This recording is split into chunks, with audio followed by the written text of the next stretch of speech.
យើងបញ្ចប់ឆ្នាំចាស់ដែលជោគជ័យហើយបើកឆ្នាំថ្មីជាមួយនឹងសមិទ្ធផលបន្ថែមទៀតម្សិលមិញខ្ញុំទៅសម្ពោធកំពង់ផែកពតអន្តរជាតិកពតថ្ងៃនេះយើងមកសម្ពោធក្រុមហ៊ុនផលិតរថយន្តនៅពោធិ៍សាត់អញ្ចឹងគឺជាសមិទ្ធផលបន្ថែមដែលយើងពីមួយជំហានទៅមួយជំហានពីមួយថ្ងៃទៅមួយថ្ងៃគឺយើងតែងតែគេថាបានបន្ថែមព្រោះយើងមិនទាន់មានអ្វីគ្រប់ទេប៉ុន្តែពីមួយថ្ងៃទៅមួយថ្ងៃនៅក្រោមសុខសន្តិភាពនិងការឈប់វាយគ្នានេះបានបើកឱកាសឲ្យយើងឈានទៅដល់ចាប់បាននៅកលានុវត្តភាពរបស់កម្ពុជានឹងប្រែក្លាយកលានុវត្តភាពទៅជាសមិទ្ធផលជាក់ស្ដែងថ្ងៃនេះខ្ញុំមកខេត្តពោធិ៍សាត់ច្រើនដងហើយមកខាងកន្លែងនេះ2ដងកាលពីខែ6ឆ្នាំ2022ខ្ញុំមកសម្ពោធនៅក្រុមហ៊ុននេះជាលើកដំបូងដែលឈានដំបូងនោះខ្ញុំជួបជាមួយលោក Kevin Whitcraft នេះតាំងពីមុនក្រុមហ៊ុនសម្ពោធនោះ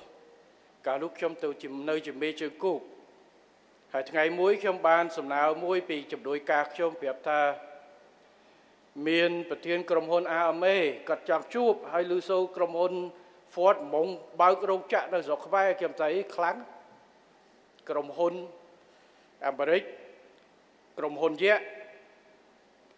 មកបើករោងចក្រនៅស្រុកខ្មែរយើងហើយនៅពោធិ៍សាត់អញ្ចឹងខ្ញុំក៏ជួបជាមួយលោក Whitcraft ពេលនោះយើងមានដូចកិច្ចការកតុយមួយចំនួនដែលនៅសេសសល់មុននឹងឈានទៅដល់ការសម្រួលបើករោងចក្រអញ្ចឹងពេលនោះក៏ខ្ញុំបានគេថាស្វាគមន៍គាត់ហើយយើងក៏ធ្វើការហើយខ្ញុំសូមអរគុណណាស់ទៅដល់ស្ថាប័នពាក់ព័ន្ធមាន CDC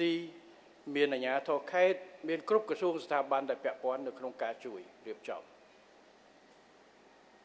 ដែលធ្វើឲ្យក្រុមហ៊ុនអាចបង្កើតដំណើរការបើករោងចក្របានអញ្ចឹងមិនមែនងាយស្រួលទេ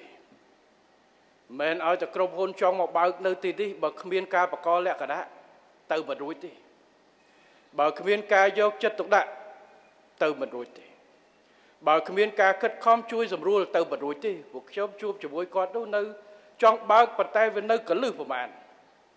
ដែលថាបើមិនដោះទេមិនអាចបើកបានអញ្ចឹងគឺយើងដោះបានហើយបោះបានដោយជោគជ័យអញ្ចឹងខ្ញុំសូមយកឱកាសនេះដើម្បីធ្វើការថ្លែងអំណរគុណហើយក៏ដូចជាអបអរសាទរចំពោះអ្នកពោធិ៍សាត់អាជ្ញាធរពោធិ៍សាត់ក៏ដូចជាស្ថាប័នពាក់ព័ន្ធដែលយើងរួមគ្នាធ្វើឲ្យដំណើរការនៃការបើករោងចក្រពី3ឆ្នាំមុននេះបានឈានទៅដល់ការពង្រីកខ្សែសង្វាក់ផលិតកម្មទៅថ្ងៃនេះ